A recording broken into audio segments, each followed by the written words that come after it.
Bom dia, boa tarde, boa noite, independente da hora que você esteja assistindo essa aula, né? Aqui é a Escola Filosófica Reformada e nesse dia nós vamos falar um pouquinho sobre o cristão e a política.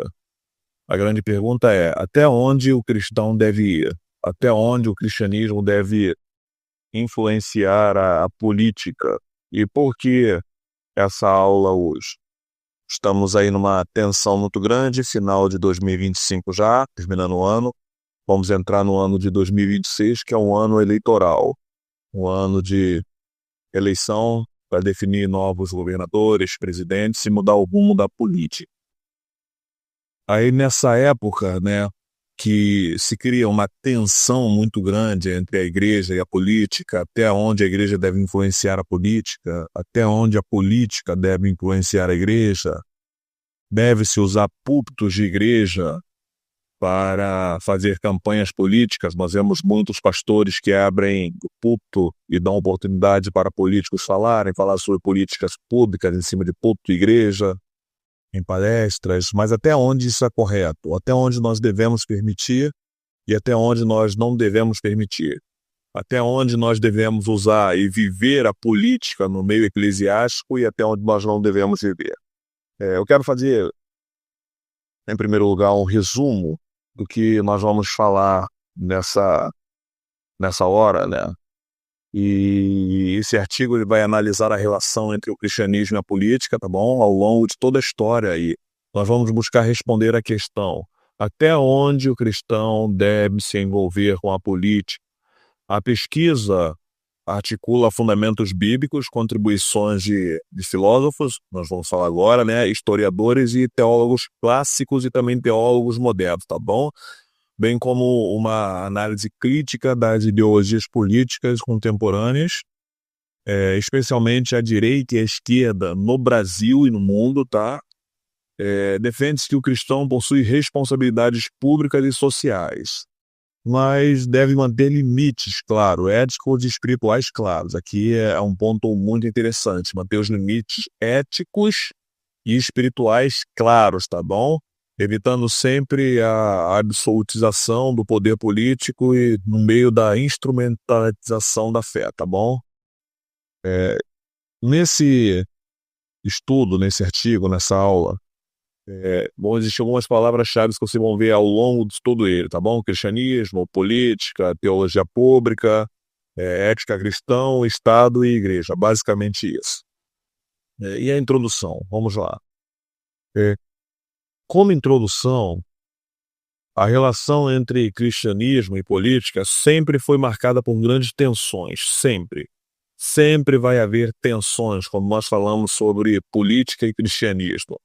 Nós vamos ver uma polarização dentro da igreja muito grande, dentro do meio eclesiástico muito grande. Pessoas que são de direita, mais conservadores, famílias, e pessoas que são de esquerda também. Nós vemos até hoje grandes pastores que são esquerdistas, que são de alguns grupos, partidos, né, políticos, e por isso nós vamos ver muitas tensões dentro da igreja. E desde a igreja primitiva até os debates contemporâneos sobre ideologia, né, pode uma ideologia tal prevalecer na igreja, pode uma outra ideologia, ideologia de gênero e tantas outras, pode-se isso dentro da igreja? Não pode, né? O cristão se vê diante de grandes desafios da sua fé, uma sociedade sempre organizada politicamente. Sempre vai haver esses grandes desafios, né? Então a pergunta é: até onde o cristão deve ir? Não é apenas prática, mas profundamente teológica essa pergunta, ética, histórica e moral, tá bom? Ponto 1 que eu quero abordar com vocês é ponto 2, o fundamento bíblico da relação entre fé e política, tá bom? Vamos olhar um pouquinho esse tema no Antigo Testamento. E eu quero falar sobre teocracia, né? Profecia e justiça. No Antigo Testamento, nós precisamos compreender isso. Israel viveu sobre uma teocracia funcional no qual Deus ele era conhecido como Rei Supremo. Você vai ver isso em 1 Samuel 8 e Salmo 47, né?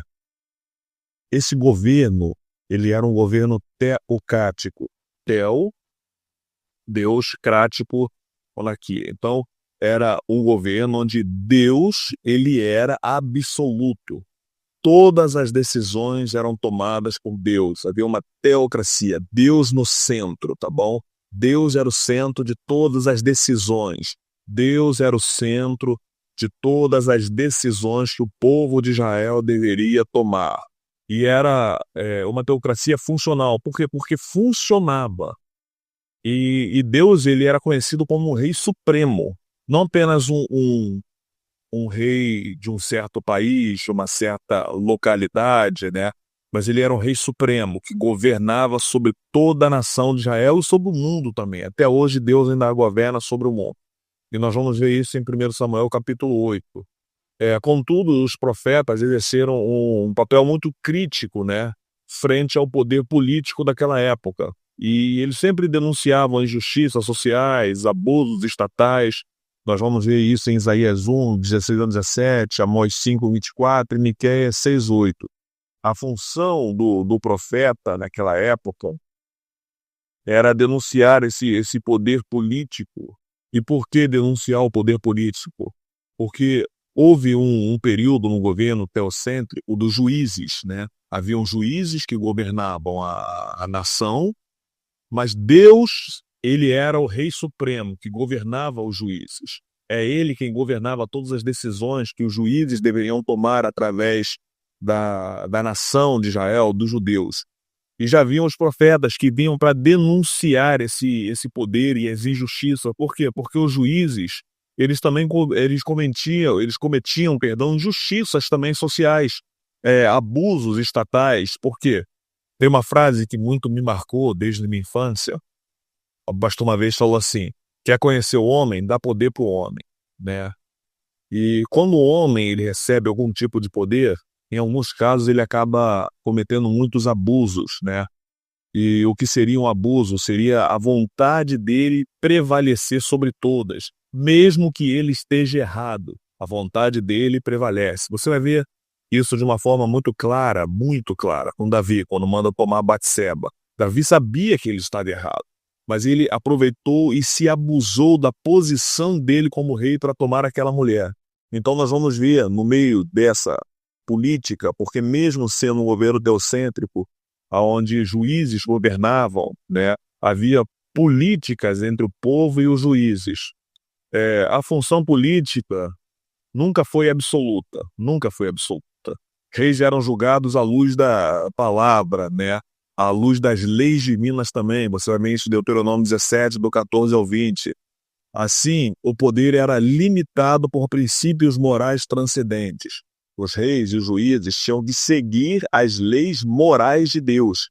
E se eles não seguissem as leis morais de Deus, uma hora as consequências viriam sobre ele. Por exemplo, voltando em Davi, Davi toma Batseba como esposa, comete pecados, mas mesmo apesar de ele ser rei, as consequências dos erros dele não deixaram de vir sobre ele.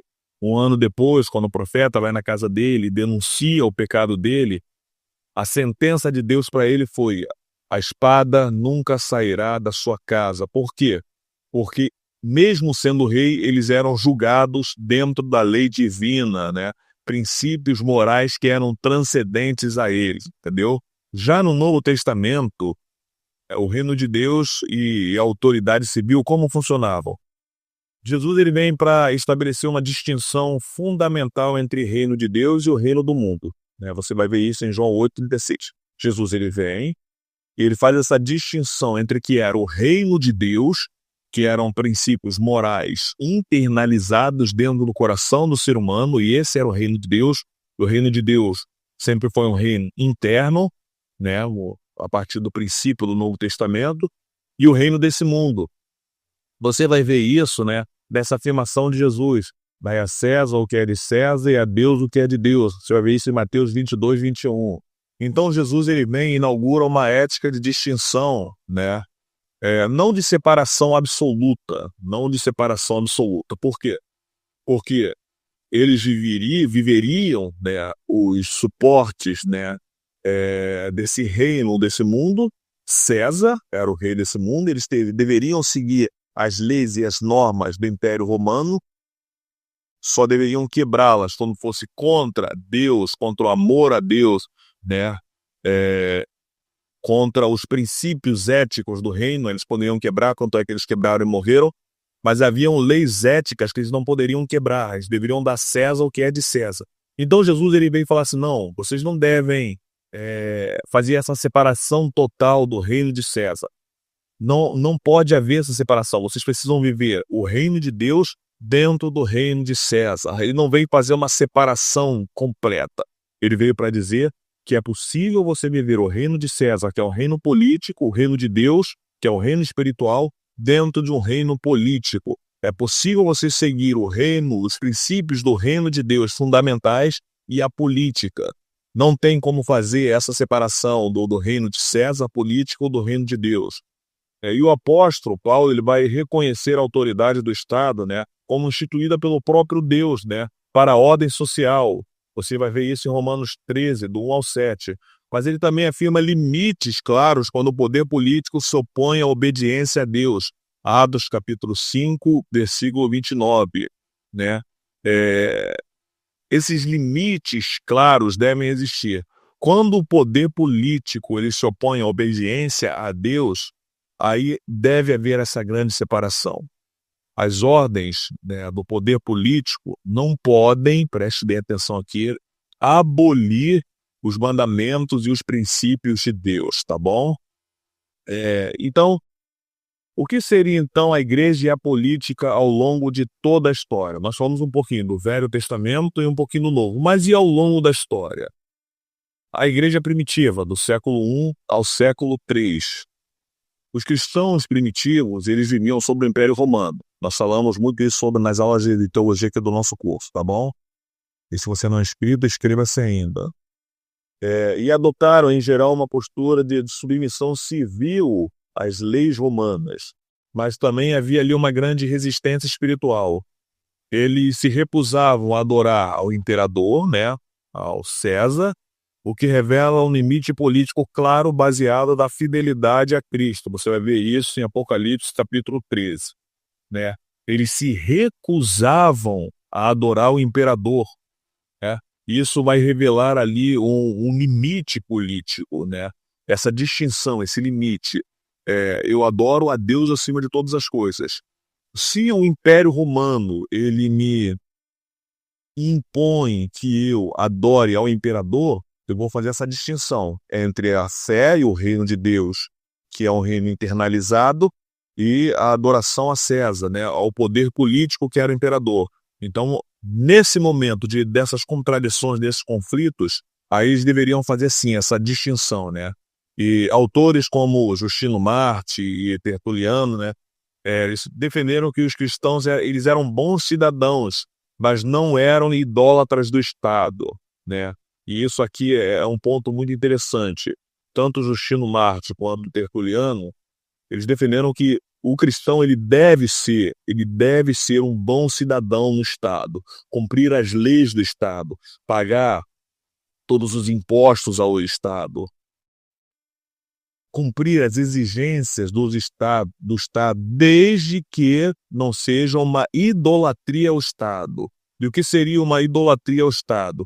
Seria as regras do Estado quererem se sobrepor às leis morais do reino de Deus, tá bom?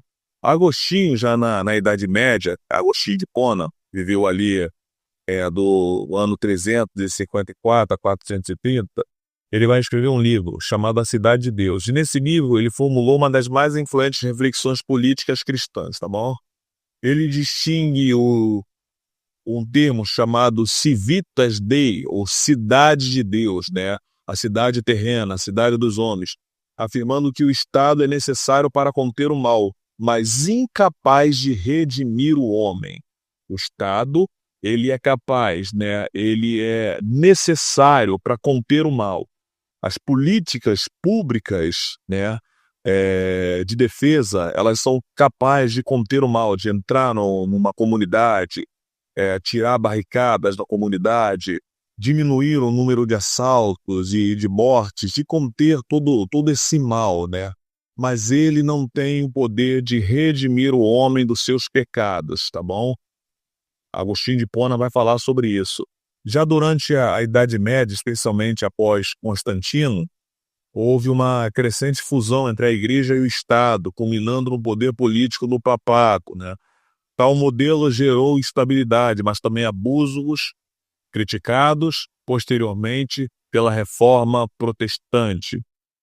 Constantino ele vem, ele consegue unir igreja e Estado, né? Ele fez essa fusão crescente de igreja e Estado, culminando nesse poder do Papa, que era um líder máximo entre a igreja e o Estado, tá? Mas isso gerou muitos conflitos e instabilidades, né? E aí a Reforma Protestante ela veio para criticar isso, né? Martinho Lutero, na Reforma Protestante, ele vai propor a doutrina chamada doutrina dos reinos, ou o espiritual, né, governado pelo Evangelho, e o temporal governado pela lei. Para Lutero, o cristão ele pode exercer até funções políticas, mas não deve confundir o Evangelho com a coerção estatal. Para Lutero, o cristão ele pode até exercer funções políticas, ele pode, sim, mas ele não pode confundir com a igreja, entendeu? Ele não pode confundir com a igreja. Ele pode exercer, né, um poder político, mas não pode confundir com a igreja, com os dogmas e as doutrinas da igreja. Cara, e aí é algo muito amplo, porque pensamento cristão, ele é contra muitos pensamentos da nossa sociedade, Por exemplo, o pensamento cristão, um homem que mora com uma mulher e eles não são casados, a Bíblia vai dar o nome disso, né? Vai dizer que isso é diante dos olhos de Deus, isso é pecado. Dá-se o nome de fornicação, relacionamento de duas pessoas que não são casadas. Em algumas igrejas evangélicas no Brasil, pessoas que vivem nesse estado, né, de não casado legalmente pela lei, elas não podem exercer função nenhuma dentro da igreja. E isso é uma função eclesiástica. Mas quando traz-se para a política, depois de determinado tempo, esse casal ele tem mesmos direitos. Então, se um pastor ele exerce a política, ele é um pastor político, ele não pode trazer para a sua função política, né, essa visão eclesiástica. Ele não pode fazer essa distinção de política, se a pessoa é casada ou não, e dar os direitos de forma legal e justa, entendeu? Com o Calvino, ele reconheceu sim o papel do governo civil como ordenança divina, e ele vai defender a legitimidade da resistência a tiranos, influenciando o pensamento político moderno e constitucional. Na modernidade, né, no pensamento mais contemporâneo, pensadores como John Locke, que foi um grande filósofo, né, ele foi influenciado pela teologia cristã, defenderam a liberdade religiosa e a limitação do poder do Estado. Ele defende a liberdade religiosa e a limitação do poder do Estado. E o que seria isso? Dentro de um contexto eclesiástico de uma igreja, né, dentro de uma religiosidade, isso seja em qualquer matriz de fé, seja africana, né, ele limita o poder do Estado dentro das decisões. Por exemplo, existem linhas de fé de religiões, como, por exemplo, a nossa, o cristianismo, onde nós não fazemos casamentos de pessoas homoafetivas. Isso é um exemplo, né? E, às vezes, o Estado ele pode querer impor que uma igreja evangélica realize o casamento entre pessoas do mesmo sexo. A igreja ela não é obrigada a realizar, uma vez que esteja no seu estatuto, tá entendendo? Então ele vai limitar esse poder do Estado dentro da igreja. Dizer que o Estado ele precisa ser limitado pelas nossas crenças, né, e respeitar as nossas crenças. O Estado não tem poder sobre a igreja, sobre as decisões da igreja, uma vez que esteja em estatuto. Ele vai defender isso, certo? No século XX, por exemplo, Jack Boifer afirmou que a omissão da igreja diante da injustiça política é pecado, especialmente frente ao nazismo. Esse homem, Jack Boifer, escreveu até um livro muito bom, Discipulado. Ele vai falar que a igreja não pode se omitir quando vê que o Estado está cometendo exageros, matando pessoas, né? Prendendo, criando injustiças, prendendo pessoas de formas injustas. A igreja não pode se omitir a isso.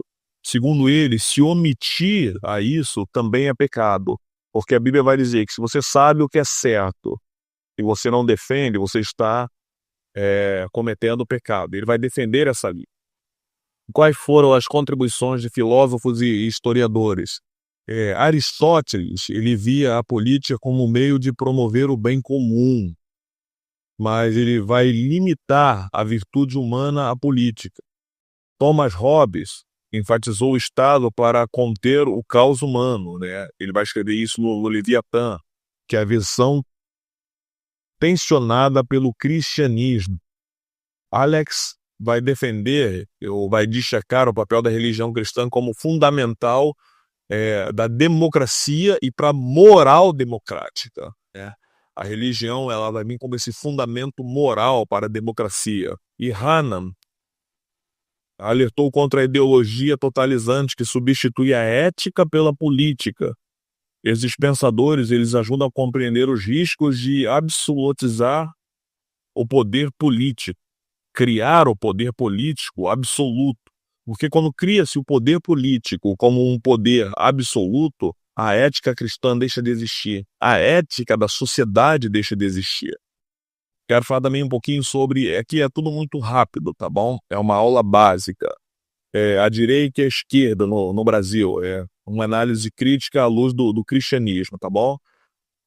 A direita política, historicamente associada à conservação de valores tradicionais, né? Propriedade privada e ordem social. Em alguns contextos, dialoga com princípios cristãos como família e responsabilidade moral, tá bom? Contudo, podem incorrer em riscos ao absolutizar o mercado, o nacionalismo ou o poder, negligenciando a justiça social e a compaixão ao próximo. Já a política esquerda do Brasil, né, enfatiza a igualdade social, justiça econômica e defesa dos marginalizados. Temas presentes na ética bíblica, Isaías 10, do 1 ao 4 e Lucas 4, 18. Esses são os conceitos bíblicos que ele usam para defender as suas teses, né? Entretanto, quando se adota o materialismo histórico, o secularismo radical, a hostilidade à fé, entra em conflito com a cosmovisão cristã, tá bom? Limites cristãos às ideologias. O que seria? O cristão não deve se submeter integralmente a nenhuma ideologia, como afirma Jacques Ellul. Toda ideologia política tende a se tornar idolatria quando promete salvação total. O que ele vai dizer é que nós não devemos defender direita, esquerda. Nós devemos defender princípios bíblicos. Está entendendo? E quando nós defendemos uma direita radical, uma esquerda radical, nós estamos nos tornando idólatras de pensamentos políticos. Nós devemos, sim, defender os princípios do reino de Deus, paz, justiça, amor, família. Então, há uma grande problematização entre você dizer eu sou de direita, eu sou de esquerda. Nós devemos ser pessoas que se fundamentam na ética cristã e nos valores e princípios cristãos. Então, se um grupo de direita defende essas éticas cristãs, eu sou a favor do que eles defendem e não de uma visão política, entendeu? É isso que esse homem, esse filósofo Jacques Ellul, ele vai defender, tá? E até onde o cristão, no meio de tudo isso, deve ir? Em primeiro lugar, o cristão deve participar da vida pública com responsabilidade ética. Você vai ver isso em Provérbios 14, 34, né? Participar da vida pública, do Estado, né, da política com responsabilidade ética. Defender a justiça, a vida e a dignidade humana, sempre. Independente de política ou dentro da política, defender a justiça, ser justo, independente do político que eu goste. Se o político que eu gosto não for um político justo, eu tenho que ir contra os pensamentos dele, eu tenho que defender a justiça e não personagens ou ideologias políticas, tá bom? A vida acima de todas as coisas e a dignidade. Orar pelos governantes e as autoridades, você vai ver isso em 1 Timóteo 2, do 1 ao 2. Eu tenho que orar pelos meus governantes, né? E denunciar as injustiças estruturais e pessoais. Denunciar. Por isso que a reforma protestante vai ter esse nome, né? Reforma protestante, porque eles protestavam contra a injustiça, protestavam contra o que era errado. Então nós devemos protestar contra injustiças estruturais. O que eu vejo aí é que pessoas em nome de partidos políticos que acreditam, seja de direita, de esquerda, e quando a nossa justiça brasileira, que é cega, diga-se de passagem, pune alguém de forma injusta, por essa pessoa se adepta a alguns partidos políticos, ela acaba passando uma vista grossa na injustiça e defende aquilo. Nós não, devemos defender a justiça, porque um dia nós vamos comparecer diante de Deus. Então, o que o cristão não deve fazer?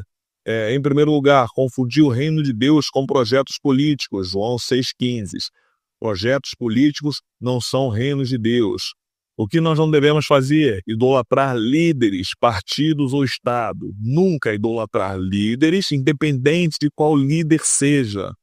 Partidos ou então o Estado. Nós devemos idolatrar a Deus, nós devemos seguir os princípios bíblicos, independente de partido ou pessoa. Justificar o pecado, a injustiça por conveniência ideológica, foi o que nós acabamos de fazer agora. Pessoas justificando as injustiças que estão acontecendo no país por conveniência ideológica, né? E usar a fé como um ferramenta de dominação política. E qual é a conclusão de tudo isso? A participação política do cristão é legítima na política e, em muitos casos, necessárias, tá bom? Contudo, ele deve ser sempre crítica, limitada e subordinada ao senhorio de Cristo.